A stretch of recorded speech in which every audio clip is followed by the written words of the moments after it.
Hello, this is Brenda, Power Medicine Woman. Yeah, we're going to start doing bloopers. There's so much information that you have to do and fill out before you can go live, and everything's going slow. So it's like, oh no. So I have no idea. What got up and what. I'll get faster and better at it. But anyway, hello, and as long as you can hear me, please say that you can hear my voice. I am sweating so much here. And you can really look at my face. It looks like I'm having issues. Isn't that interesting? But went to the eye doctor and my eyes improved. I can't see far away. My eyes improved again, thanks to all my healing. But the interesting part is that I can't see close up. Hope that doesn't look so bright. I mean, my God. Anyway, so she told me all you have to do is put one contact in your right eye, so you can have 20/20 vision. That means this one can see up close, this one can see far away. I'm like, okay, so I'm giving it a shot. It's really weird. My eyes are not used to it, so they get tired quickly. And I really enjoy doing these shows. I'm not sure if 9 o'clock is a good time. I'm still testing. I think most of the people that I know are from the United States or someplace else, so they're in bed. I'm learning to connect and meet up with people in the United States, in Australia. I'm getting sidetracked here because I'm not sure about my eyes. Anyway, backdrop. We have pink, we have blue. Not sure, I think I'm playing around because I think white is too white. I am not sure. And last time we had a live show, the Facebook shut it down. So the footage that I had of everybody talking, it's like, this is gone. Now, what's great about having these live shows is that you can have a timestamp and you can go back and look. And I like that. I like to be able to see what somebody said. Being cut off is no fun. And I'm praying that everything is going well for everybody. I'm just going to see if I can open this up. I'm hoping, again, checking everything to make sure it all works. I guess it is. Having abilities. You know what's interesting?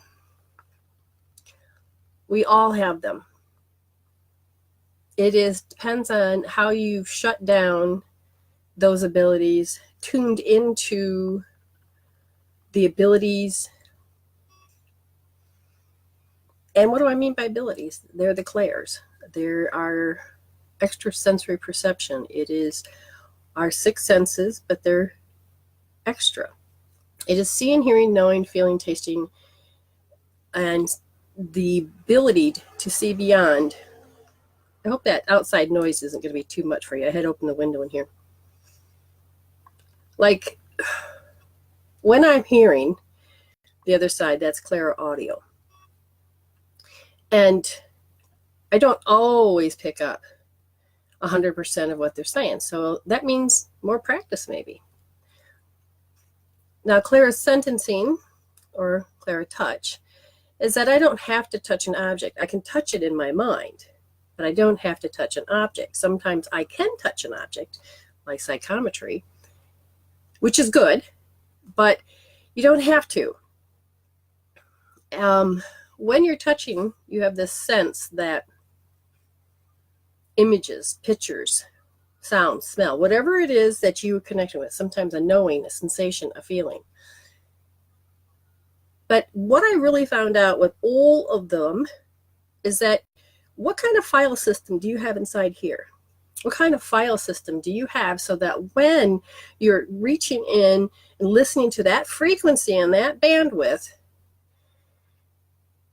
Now, what kind of information do you have? So when you're communicating with the other side and loved ones, or you're connecting to the signal of the soul of the person that you're reading, how is it that you're going to communicate? Because it's a language that goes beyond English and any language that any human speaks.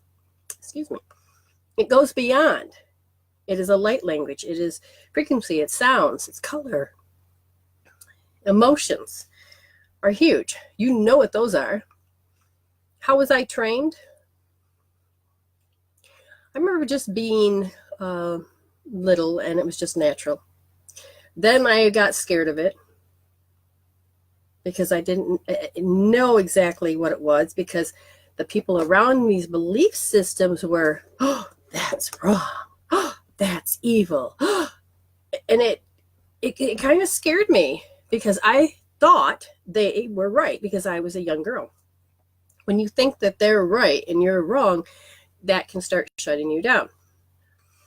Then in my teenage years, I'd have people come to me, and it's not just about advice. I realized these people were asking certain questions. And I didn't realize I was given intuitive information. Then the scariest thing happened to me. I was 16. I broke up with my boyfriend, and then we got back together. Now, he cheated on me, and my belief was, you cheat on me?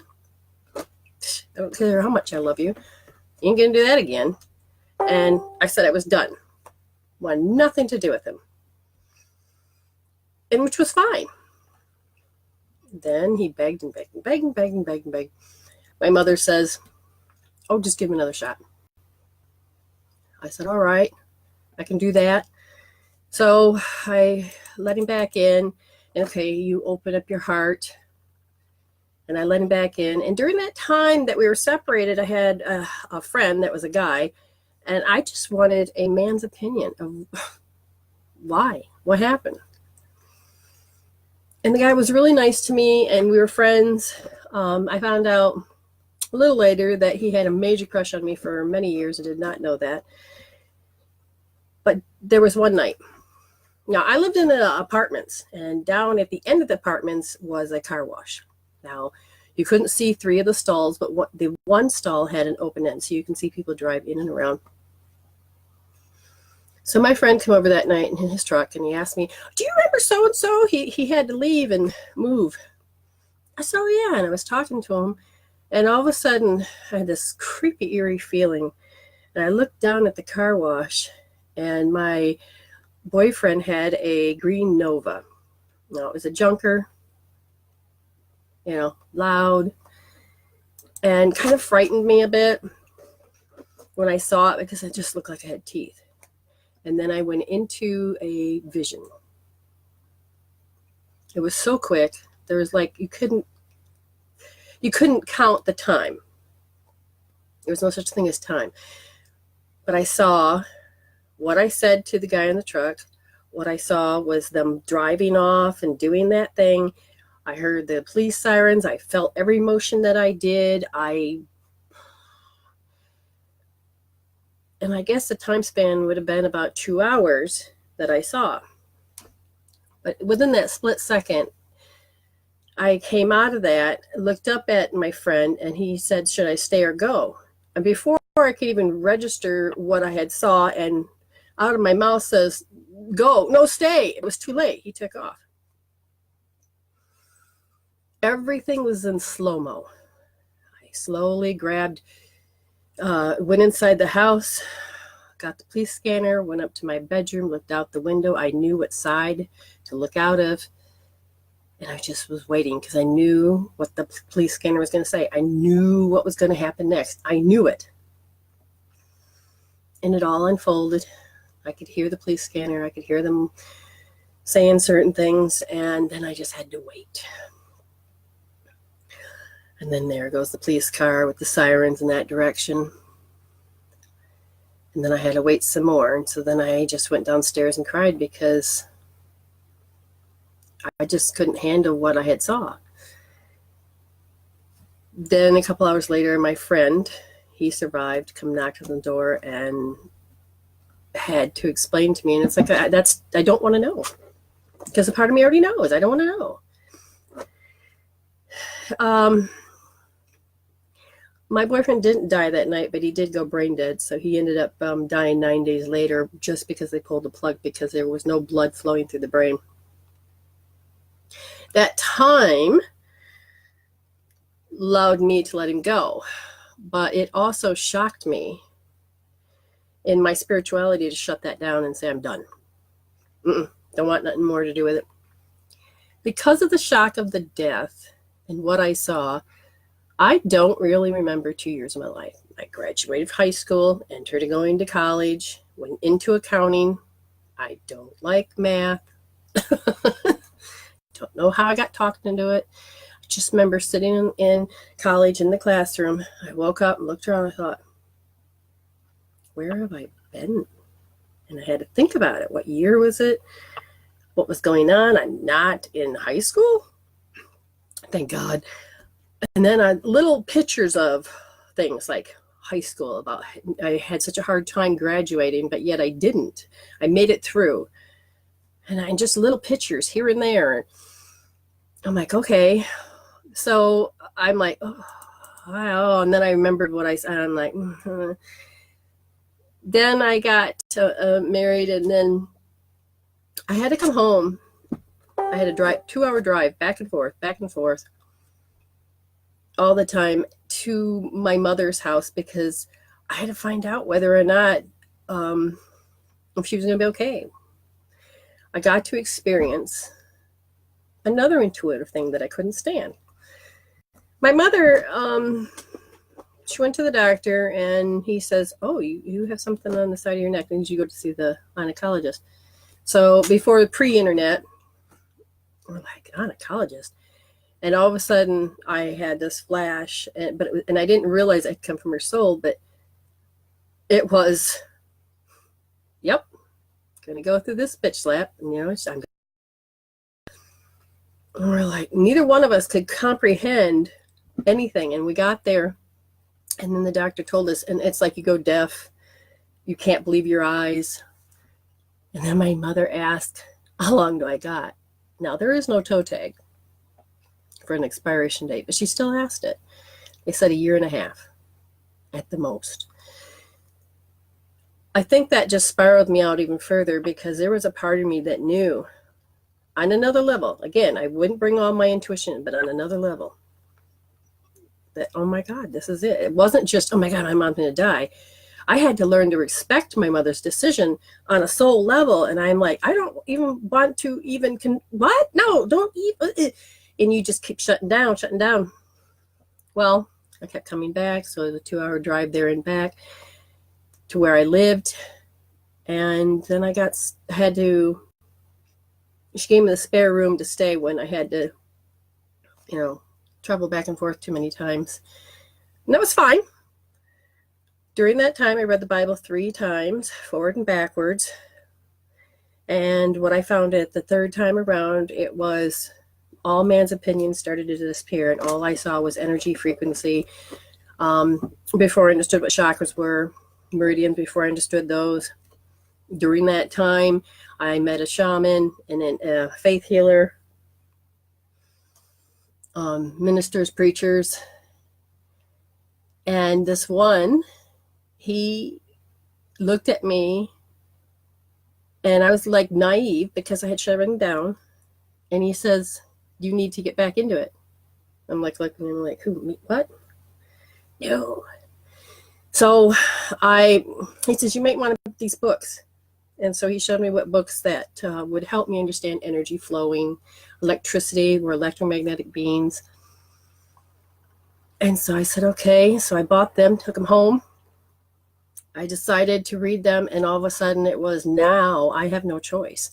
I need to embrace this part I shut down so that I can help my mother.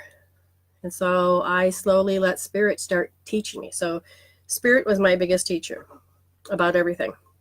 And in the Bible, it said hands-on healing. And I was determined. And I said, you better show me what hands-on healing you're talking about that's in the Bible. Well, my mother lived 4 years, and then she passed. And then I took care of my sister. She was already in high school, but then she was done. I got married. And then I'm pregnant. 8 months out to there, and I'm watching TV, and then I hear up next, hands on healing. What? And it was a show called The Other Side, and it was on Channel 10. And I perked my ears up because I had kind of been on a download to some degree. Now, I've been using gratefulness, synchronicity, everything to get to where I was. And then all of a sudden I was trying to understand it, but I couldn't understand what I was seeing. And then all of a sudden, 2 weeks later, I get this piece of paper. It says, "Welcome to Body, Mind, Spirit." And I'm like, I don't even know what the heck that is. That was all foreign to me. Being pregnant, I asked my sister and my husband, can we go? Sure, they took me there. And that was a world that I was scared the hell of. I'm like, oh my God, what is this? Wait a minute, weirdos, wait, what? And Spirit says, you need to go all the way in the back, and then you turn right, and then you stand at that booth. And the next thing you know, I left everybody behind, went down there. Now, I was extreme introvert. I did not talk. I did not ask questions. I kept to myself. And I got back there, I looked at the guy, and I'm thinking, but it's a guy. I can't talk to a guy. Well, how am I supposed to talk to a guy? And then I heard, shut up. And out of my mouth, which I don't remember saying, was, do you know anybody that does Reiki? Now, I did it so fast, there was no way to understand that language.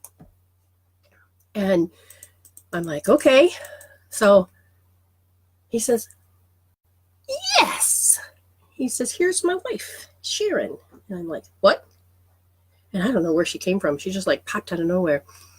She's a Reiki master. What? Hands-on healing. Yeah. What? Again, my brain was saying, I don't comprehend this. I don't have the knowledge. I don't have this. I don't have that. But yet it was like, I don't care. It's the unknown. I know I'm supposed to know this stuff. So she ended up becoming my teacher, and she was quite an incredible woman. I worked for her. I learned from her. She taught me basically all about energy, and she was so magnificent. She saved the life of my children twice. One time my daughter got an inoculation, her immune system, and she was a happy little child, and all of a sudden she was limp as if she was dead. There was no energy, no life force. Her eyes wouldn't open up. Took her to the doctors. They said, oh, she's fine. I said, are you kidding me? I'm bawling. I take her to my Reiki master, and she says, give me her. So she held on her for 20 minutes, and the next thing you know, I started seeing her color come back. And she told me, she says, well, I just took and removed the shock, and I took and removed the chemicals and this and that. Now, it's not about removing. She'd be so upset that I said those words, but it was a transformation of the Phoenix symbol that I am also a Reiki master, and she has passed all those symbols on to me. And my daughter came back to life. I was so shocked. And my son had got hit in the baseball bat in the eye, slit it open. He was only like 4 years old. No, not even that, 2, 3. I can't even remember now. My daughter was still an infant. And I looked over at there was an ambulance person there, and the next thing you know, I'm like looking for them to help, and they're said, well, you just have to drive them. It'd be quicker. There was no assistance, no nothing. I was just in complete shock. I look over at my Reiki master, and she's got this, and she's over there. She looks at me, she just go.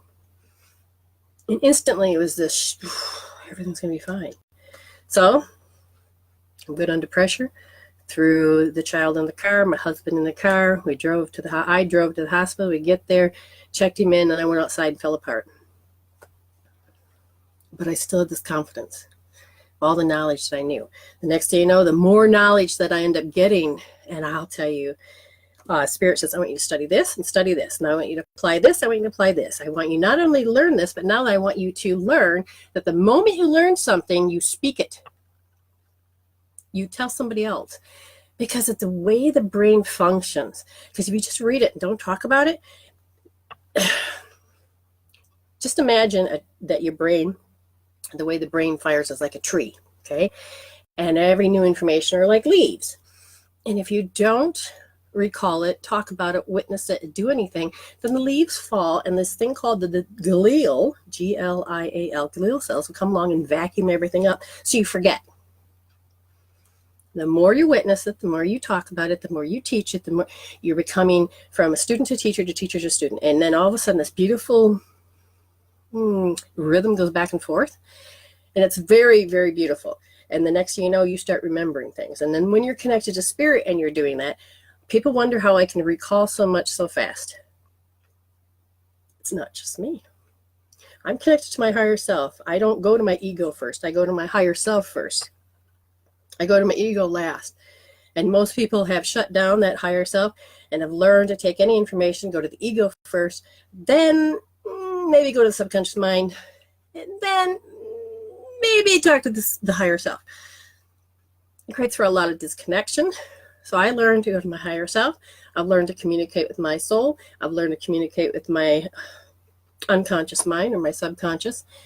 And it's just about recalling. So spirit was, after my teacher, we separated and she went her way, I went mine. And spirit sat down every day and started to teach me. I want you to study this for 2 weeks. I mean, not just pick up the book. It means heavy duty study and never put the book down. I would read it, write it. And in school, I would have a hard time comprehending because I was what you called a sensory being and a feeling, a kinesthetic. So I could see things, but I may not comprehend it. I could hear things, but the words would scramble in my head. So I learned that I had to write, see, draw, connect. I had to feel it, know it, feel it, know it. And when I did that, it was all about defining. And as soon as I started to define itty bitty words, it was amazing because then I started to think about it over and over.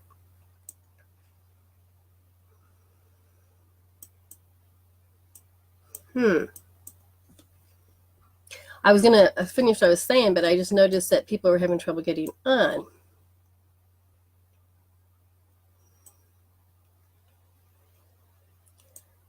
Well, I noticed when I was trying to set up, my camera didn't work, so then I tried it again, and then when it didn't give me the options to go to my web page, my fan page, so I ended up going through my group page and my home page, because it didn't give me the option to go to my fan page, even though I started out on my fan page. And I don't understand why it was like that. It's just so confusing. But, you know, we're learning all the little kinks. So, what I'm going to tell you is that you heal your crap. Any and all emotions that are not love are signs and triggers and twangs that show you that you're attached to the past of how you experience life. It interferes with all of your knowing, all of your growing, and it can warp you. I'd love to be able to take my students and clients that have had this a healing. You can't sometimes just do it by yourself, because I can see when you go zigzag connected and there are all these little spots, and just when you think that you got it all the way down to zero, because I have you measure everything, you swear to God, no, I don't feel it, I don't see it. And I look at it and go, well, it's a 3. And if you were here, I can muscle test you. And then but I tell you why it's a 3. And then I tell you a new space, a new point to hold. And the next thing you do, you hold it and you're like, oh yeah. And then we get it gone. We don't ever want to leave it above 0 because it'll just grow again. Get it gone, to cut out or let the chemical peptides dissolve. And what happens is that your memories become memories, and the emotions are no longer tied to it. So it says you have to be attached, and you end up having a clear mind because the fight, flight, freeze actually calms down and the blood flows back in the brain again. So if I left you hanging when I was talking and I got sidetracked, you can remind me by putting up a word or something. But continue to always learn. Spirit is my teacher. And when you allow the spirit to teach you, you don't really miss a beat. It is boom, boom, and then stuff you've never heard of before. And then all of a sudden, if you learn in synchronicity, it's boom, boom, boom. You're like, oh, now I know what it's about. So then you go again. What's important is when you learn to redefine words that you thought you knew, especially about emotions. Wow, you wouldn't have no idea how you're connected into these words, because your meridians are really basically made up of chemical peptides of emotions. When the energy is running free, that's joy and love and peace. But when you have anger, fear, contempt, you have to constantly bark at somebody or, blame somebody. You have to remember these ideas. It's not about that you have to mature. It's about taking that child that learned to experience life at that knowing at that time and help her grow beyond that age. That new knowledge then becomes wisdom for you as the adult. When you do that, your emotional quotient. Now, you know what intelligent quotient is, the IQ. We have emotional quotient. And most people's are low because they don't know what to do with it. They don't know how to resolve it. They don't know how to push past it. And I think it was maybe the last video. I said, you can't be an overcomer. When I was studying the Bible, I became an overcomer. And I did it anyway, and beyond fear and beyond this and beyond that. But what I learned is the root's always there. The first experience creates a root. Okay, it's a seed. It creates a root. And then overcoming it is just trying to basically suppress it, ignore it, go beyond it. And the problem with that is it festers inside the body. The body has that will, and it'll keep showing you again and again and again until you address it. Now, you can't just think about it.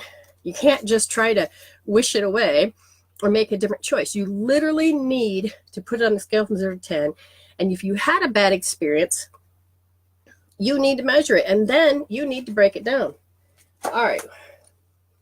For instance, someone out there in Facebook land was about 4 years old, and they were put on the spot. I made my voice jump. When that occurs, and when it makes you put on the spot, okay, so the 4-year-old, let me see what finds out a little bit more about the 4-year-old.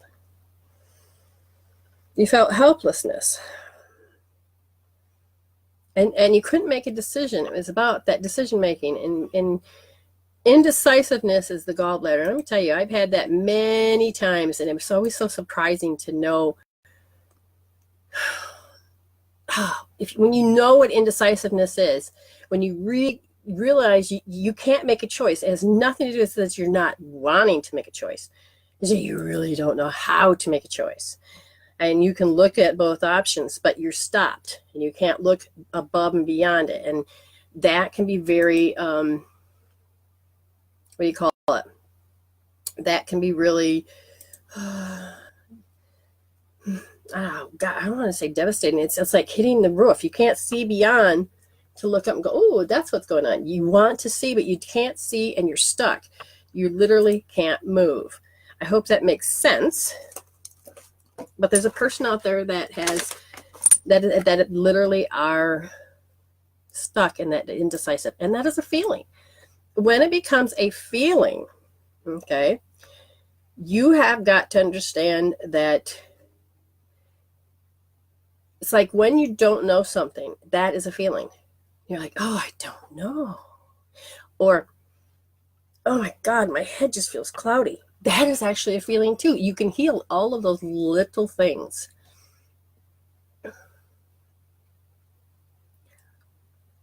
Why can't they comment on the live? Okay, you know what? I wonder if I should end this one and try to go through another way so other people can get on. If you think that's a good thing to do, then tell those people that are trying to get on that I'm going to restart the video. You just let me know, okay? All right, anybody out there can give me a shout out, that'd be great. I think the reason they can't comment is if you're not into the, Yeah, I think it's because it's not in through that group where I had to go in. So I'm seeing some hearts. All right, ready? See ya.